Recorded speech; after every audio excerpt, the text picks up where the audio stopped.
Two people who each owe exactly $25,000. They have the same income, the same monthly expenses, the same number of credit cards, the same credit score, and both decide, this year, I'm finally becoming debt-free. One follows the famous debt snowball method. The other chooses the debt avalanche, paying the highest interest first. 12 months later, one has saved more money. The other has paid off more accounts. One feels unstoppable. The other almost gave up halfway through. So here's the question. Who made the better decision? Most financial experts will immediately say, always pay the highest interest first, because mathematically, that's correct. But here's what the math doesn't measure. Human behavior, and behavior, not math, is often what determines whether people actually become debt-free. Today, with Americans carrying nearly $18.8 trillion in household debt and over $1.2 trillion in credit card balances, choosing the right repayment strategy has never been more important. At wiseconsultant.com, we've seen people fail using the mathematically perfect strategy, and others completely change their financial lives using one that isn't mathematically perfect. Because paying off debt isn't just a numbers game, it's a psychology game. And today, we're revealing why the smartest borrowers don't always choose one method over the other. Sometimes they combine both. The two methods that dominate personal finance. If you've ever searched online, what's the fastest way to pay off debt? You've probably seen the same two answers: the debt snowball and the debt avalanche. These two strategies have been debated for years. Both have created financial success stories.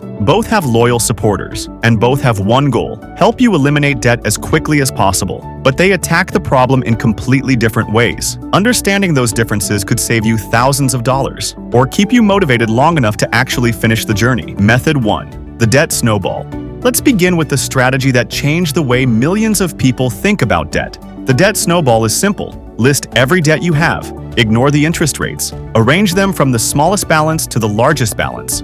Continue making the minimum payment on every account. Then throw every extra dollar toward the smallest balance until it's gone. When that debt disappears, you roll that payment into the next smallest debt, then the next, just like a snowball rolling downhill.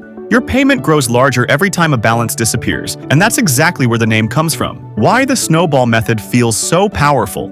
Here's something fascinating. The snowball method wasn't created because it's mathematically superior. It became popular because it works with human psychology. Imagine you owe credit card A, $500, credit card B, $4,000, personal loan, $12,000, auto loan, $18,000. If you eliminate that $500 balance in the first month, something changes, you win. You see progress. One bill disappears forever. One minimum payment is gone. One source of stress vanishes. That emotional victory matters far more than many people realize. Behavioral research has consistently found that early wins increase motivation and make people more likely to stay committed to long-term financial goals. Community discussions and financial coaches continue to echo this. The best repayment strategy is often the one you'll actually stick with. Debt isn't just financial, it's emotional. Every statement reminds you of past decisions. Every payment feels like you're barely moving. The snowball changes that feeling, and feelings influence behavior. The problem with the snowball.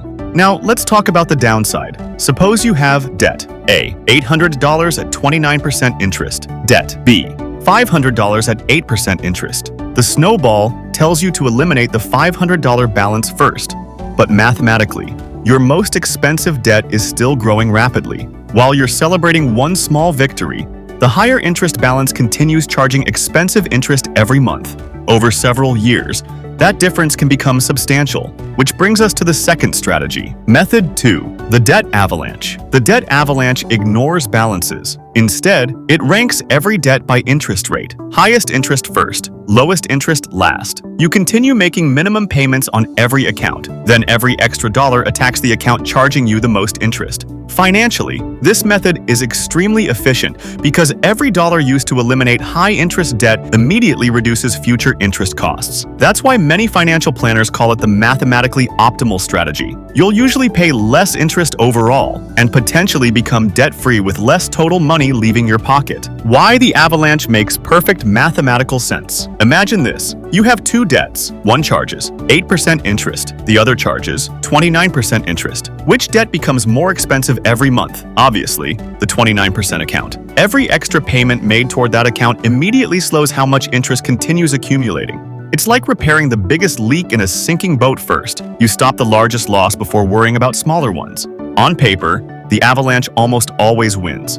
And if your only goal is minimizing interest, it's difficult to argue against the math. So why doesn't everyone use it? Because humans aren't calculators. Imagine your highest interest debt is also your largest debt. You might spend 6 months, 8 months, even a year, paying aggressively, yet your balance barely seems to move. No accounts disappear, no monthly payments vanish, no visible victories. For some people, that becomes exhausting. Motivation fades, they stop making extra payments. Eventually, they abandon the entire plan. Financial experts increasingly acknowledge this trade-off. The avalanche wins on interest savings, while the snowball often wins on motivation because quick victories reinforce positive behavior. And a perfect strategy you abandon is far worse than a slightly less efficient strategy you actually finish. The credit score. Surprise. Most people miss. Now here's where this discussion becomes especially important for our audience. Most people think this debate is only about saving interest. It isn't. It's also about credit improvement. Let's say your smallest debt is also a credit card that's nearly maxed out. Paying it off completely could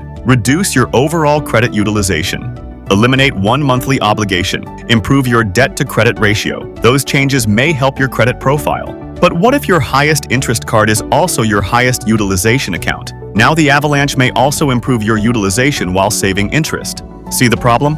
Neither strategy automatically improves your credit faster. It depends on which accounts you actually have. That's why blindly following internet advice can be dangerous. Your debt structure matters more than the strategy's name. America's debt. Problem isn't getting smaller. This conversation matters now more than ever. According to the Federal Reserve Bank of New York, U.S. household debt has climbed to nearly $18.8 trillion, while credit card balances remain above $1.2 trillion. Although some delinquency rates have stabilized, millions of households continue facing pressure from high borrowing costs and elevated living expenses. That's why choosing the right payoff strategy isn't just a budgeting exercise anymore. For many families, it's becoming a survival strategy. The answer isn't snowball or avalanche, it's your goal. By now, you've probably realized something. Neither strategy is universally better. The real question isn't which method saves more money or which method pays off debt faster. The real question is, what problem are you trying to solve? If your biggest challenge is staying motivated, the snowball may be exactly what you need. If your biggest challenge is paying too much interest, the avalanche often makes more financial sense. But if your goal is improving your credit profile, the answer becomes much more interesting. When the snowball can improve your credit faster. Here's a situation many people overlook. Imagine you have credit card A, $600 balance, 90% utilized. Credit card B, $5,000 balance. Personal loan, $8,000. If you eliminate that small credit card immediately, you've done more than remove a bill. You've reduced the number of active revolving balances. You've freed up a monthly payment. And if that card reports a zero balance, your overall credit profile may become stronger. Psychologically, you've also created momentum. Instead of seeing 4 debts, you now see 3. That visible progress often keeps people committed. Sometimes the smallest debt creates the biggest motivation. When the avalanche is the smarter move. Now imagine a different situation. One credit card charges 29% APR, another charges 11%. Every month, you delay paying the 29% account. Interest keeps piling up. In today's high-rate environment, that matters more than ever. Recent Federal Reserve policy has kept borrowing costs significantly higher than they were just a few years ago, making expensive revolving debt even more costly for consumers. If you're carrying high-interest balances, every extra payment toward that account immediately reduces future interest charges. That's real money staying in your pocket. Over time, those savings can be substantial. The hybrid strategy that financial coaches are using more often. Here's something many people don't hear enough about. You don't have to choose only one strategy. Many financially successful borrowers now use a hybrid approach. For example, first, pay off 1 or 2 very small balances to build momentum. Then, shift aggressively toward the highest interest debt, or attack the highest interest account first. At 𝐲𝐻consultant.com, we encourage people to build repayment plans around their behavior, not internet debates. Whether you choose the snowball, the avalanche, or a hybrid strategy, remember this: the most expensive debt strategy is the one you never start. Take action, stay consistent, track your progress, and let every payment move you one step closer to financial freedom. For more practical credit strategies, debt repayment guides, and real-world financial advice, visit 𝐲𝐻consultant.com. And if you found this video helpful, subscribe and explore our other videos. We're here to help you make smarter credit decisions, rebuild faster, and create a stronger financial future, one step at a time. Wise Consulting Enterprise. We could help you in such.